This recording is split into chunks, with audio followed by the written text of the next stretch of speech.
जिस one nation one election की वकालत मोदी सरकार अब कर रही है, आज से करीब 60 साल पहले भी भारत में इसी व्यवस्था के तहत चुनाव आयोजित किए जा चुके हैं।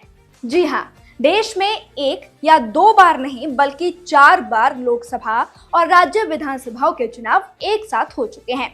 वन नेशन वन इलेक्शन का भारत के चुनावी इतिहास से क्या कनेक्शन है, चलिए आज इसी बारे में आपको बताते हैं। करीब 60 साल पहले तक देश में लोकसभा चुनाव के साथ ही विधानसभा के चुनाव भी हुआ करते थे। आजादी के बाद 1951 से 1967 तक देश में लोकसभा और राज्य विधानसभाओं के चुनाव साथ हुए थे। देश में पहला आम चुनाव 1951-52 में हुआ था।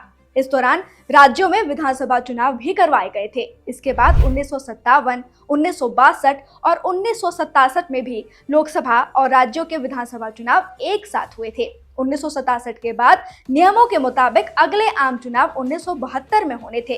तत्कालीन प्रधानमंत्री इंदिरा गांधी ने बैंकों का राष्ट्रीयकरण किया, पाकिस्तान से बांग्लादेश को अलग करने में अहम भूमिका निभाई और इससे देश में उनकी लोकप्रियता बहुत ज्यादा बढ़ गई थी। ऐसे में इंदिरा गांधी ने समय से पहले 1971 में ही आम चुनाव करवा दिए थे। इस तरह से एक देश एक चुनाव की चली आ रही व्यवस्था का क्रम टूट गया और फिर कई राज्यों में भी सरकारें गिरने के कारण विधानसभा के चुनाव होते रहे और व्यवस्था का क्रम टूटता गया और फिर इसके बाद इसे बंद ही कर दिया गया।